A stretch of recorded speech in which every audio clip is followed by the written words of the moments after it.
Sorry, that's all the decorations I've got for this video right now. We haven't even gotten the feckin' Christmas decorations out from the attic, alright? What do you want me to do?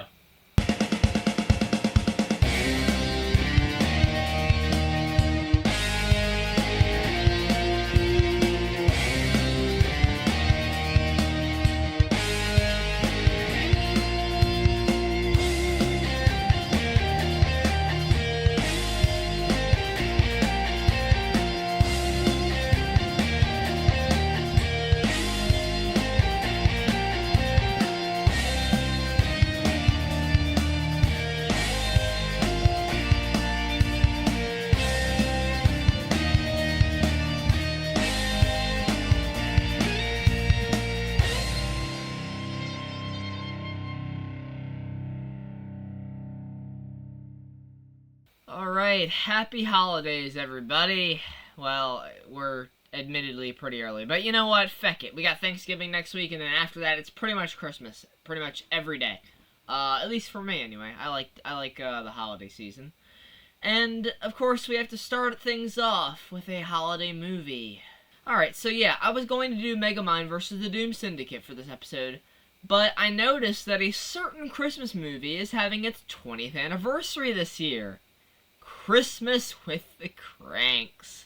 If you haven't seen this movie before, buckle up, because we are in for the most anti-Christmas Christmas movie ever made. Let's get into this, guys. This is the 20th anniversary movie, Christmas with the Kranks, starring Tim Allen, you know, the guy that goes, yeah, that guy.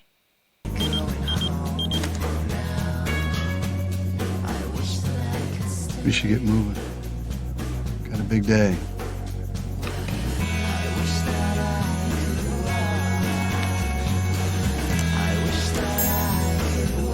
Well, that was a cheery introduction. It certainly sets us up for a joyful and holly jolly Christmas movie, doesn't it?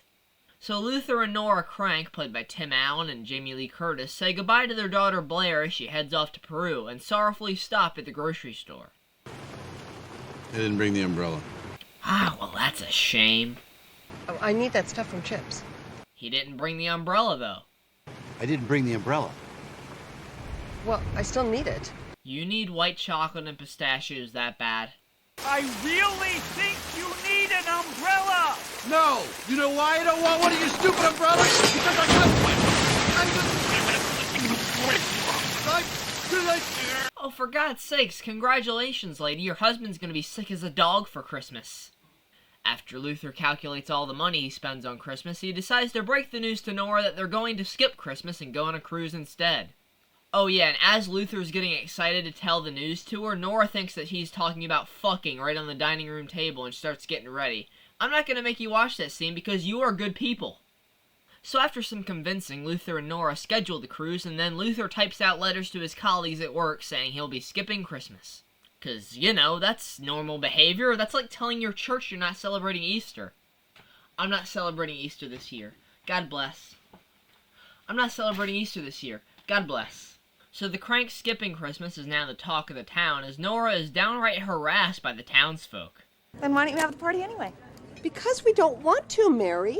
We're taking a break. 1 year off, no Christmas whatsoever. How dare she exercise her free right to skip a holiday? Pfft, rotten hell! Bertram from Jesse shows up to sell Luther a tree, and he takes this opportunity to be a complete dick. How much is the big one? 90. We're not buying a Christmas tree this year. We're making less per tree than last year. It's not about the money. Why ask them if you're not even going to buy it? You're just being an asshole. Also, it is clearly about the money, because the whole reason you decided to go on the trip is because you saw you spent $6,000 on Christmas. Luther even gets pressured into celebrating Christmas by one of their neighbors, played by Dan Aykroyd. Weather should be clear tomorrow. Perfect time to put up frosting. Frosty.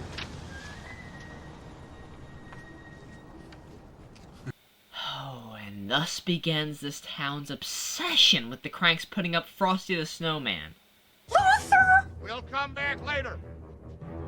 And Frosty better be here. Oh, they're gonna come back! Listen to you. She's acting like Michael Myers is outside. Relax, lady. Okay, but the neighbors need to relax too. Jesus Christ, people, it's a Christmas decoration! So Luther and Nora go to a tanning place in the mall to prepare for their vacation, but Nora is interrupted by this pervert. Whoa! Wow! Oh! Excuse me. And if that wasn't uncomfortable enough for you, the priest pervs on her as well. Who the hell in their right mind is bored enough to make this the headline of the newspaper? Hey, what's wrong? It's Bev Shield. Oh, sure. She went for a checkup yesterday. The cancer's back for the 3rd time. Okay, now we're talking about cancer. How did we go from pervy priest to cancer? This could be her last Christmas.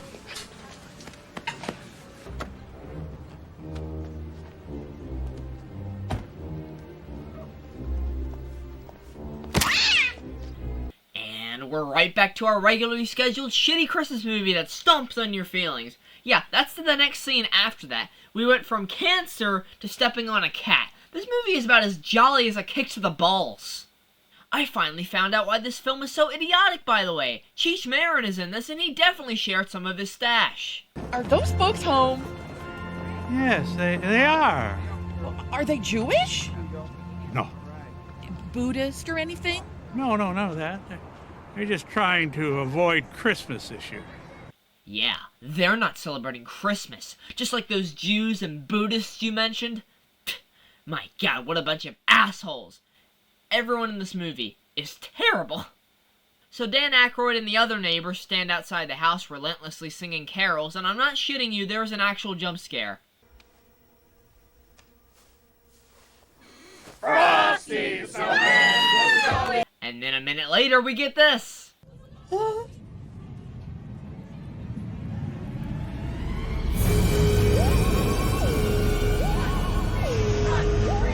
Alright, I already have a killer snowman movie planned to cover on Media Dumpster within the next few weeks. And now that I've said that, you guys probably can put 2 and 2 together what that is. But anyway, what the hell was that? It's like the people making this movie gave up halfway through making it and just decided to change the plot to a couple that wants to skip Christmas because they didn't want to do a Christmas movie. They wanted to do a psychotic thriller about a town that harasses these 2 people.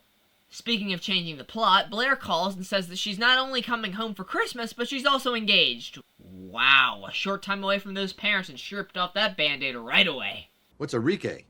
Enrique. Oh, he's a doctor. Well, we went to Brown together. Oh, you guys met him a couple of times at my dorms and at my graduation. Of course. I don't remember. He's Peruvian? Oh, great. A communist. Just when I think Luther couldn't be a worse character, he just outdoes himself. Luther's unable to get a last-minute Christmas tree, so he's forced to borrow one from his neighbor with the help of a kid named Spike. Spike! Bad little elf. Stop squirming around. Stop it. Okay, well, it seems like this town has its priorities in order. Not celebrating Christmas. Boo, you stink! Violating a kid's personal space and tackling him to the ground, that's okay, though. The mindlessness continues as Nora fails to get a hickory honey ham and Luther begins to put up Frosty. The whole neighborhood is gathering to see him put this thing up. You know, it's crazy to think that these people and the cult from Midsummer aren't that far apart from being the same thing. He's all right, Nora. What on earth are you doing? Are you okay? Actually, it was a suicide attempt. Was that a joke or was he being serious? With as mean-spirited as this movie's been, I wouldn't be surprised. Aykroyd hears about Blair returning home and tries rallying the town together to help prepare a party. Hold on. Why should we do this for him? Yeah. He's a jerk. Yeah, a big jerk. All he wanted was to have a vacation during Christmas, and for the record, I hope he dies, so this is his last Christmas. Okay, that's going a little bit too far, but be honest, would you really put it past this movie to do that? Get home. Grab a change of clothes. Grab all the food you can and get over here in half an hour. Randy, Mike, let's go. Yes, let's play the heartwarming music while these assholes that have harassed them for the whole film begin to be nice to them because they gave in to peer pressure.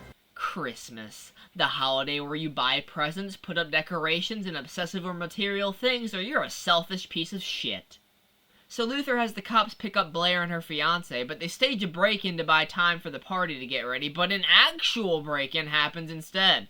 Well, bringing that guy back to the station would be a perfect way to stall for time while the Kranks get ready for the party, or they just put them in the backseat with Blair and her fiancé. Yeah, because that'll definitely end well. They also leave him in the car while they're inside enjoying the party. Oh, and the kid that helped Luther earlier gets tricked into setting him free because, yeah, they left the handcuff keys in the car with the burglar. Luther ultimately decides to give his cruise tickets to the woman diagnosed with cancer and her husband. What about the cat? Yeah, that's a problem. Too late to call the kennel. We can't just leave him. I'll take the cat. You've stepped on it continuously and frozen it to death in this film. That is a horrible idea. Does this mean we have to start being nice to each other? Of course not. Good. Because I still don't like you that much, old man. Oh, well, you're welcome for the vacation, you stubborn asshole. Oh, and back at the house, the burglar gets caught robbing the Kranks. Hey, what's in that bag? What the hell is happening? So it turns out that this random dude named Marty is the guy we see earlier trying to sell Luther an umbrella. Thank you for the party. Hey, you're welcome. I'm sorry you got to work on Christmas Eve. Santa always has to work on Christmas Eve. Okay, someone's had too much eggnog. The movie ends with Luther and Nora embracing, and thank God we're done with the stupidity. What? Frosty is alive! Why?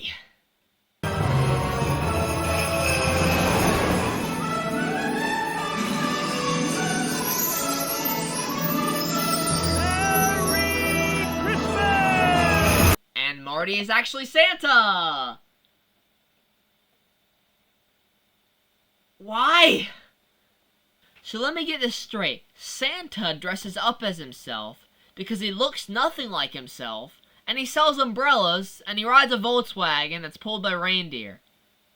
Okay, you know how I said in the last episode that the advertisements fuck with my mind? This movie really fucks with my mind. While I can think of much worse films to watch around the holidays, that still doesn't exempt this movie from being one of the dumbest, commercialized, and tone-deaf Christmas movies I've ever seen. I actually really like Tim Allen and Jamie Lee Curtis. Like, their characters are shit, but they do a good job making them shit, even though I guess you're supposed to care about them, I don't know. And one or two of the jokes do land from time to time. The problem is that this movie just has absolutely no sense of Christmas spirit. Either way you look at it, it's a Christmas movie that doesn't want to be a Christmas movie, and then decides to have a heartfelt message about selflessness during Christmas. That message rings hollow, though, when you realize how absolutely ridiculous and mean-spirited it all really is. Well, that's one Christmas movie down, and considering the next episode will be after Thanksgiving, I do want to wish you all a very happy Thanksgiving to all who celebrate. But of course, if you don't celebrate, I'm watching you. You better start fixing that turkey and that stuffing and that gravy and everything fast. You see? You see how big of a dick those people in that movie look like now? Yeah. Anyway, thanks for watching, guys. Let me know what you think of Christmas with the Kranks down in the comments below. Take care. Goodbye. On the next Media Dumpster. Have you ever watched It's a Wonderful Life and thought this would be better as a horror film? Of course not, but someone did, and that someone gave us a holiday slasher last year called It's a Wonderful Knife. We follow Winnie, who isn't having the merriest of Christmases after 1 year having passed since she saved her town from a ruthless killer known as the Angel. He's played by Justin Long, by the way, and boy does he have fun with this role. Upon wishing she was never born, Winnie is magically transported to an alternate universe where she never existed, meaning the Angel was never killed and is on the loose. It's up to her to put an end to the Angel's reign of terror, and we're given some holly jolly kills along the way. So watch the film, make some snow angels, and join me next Friday to look over one of my newest holiday guilty pleasures. See you there.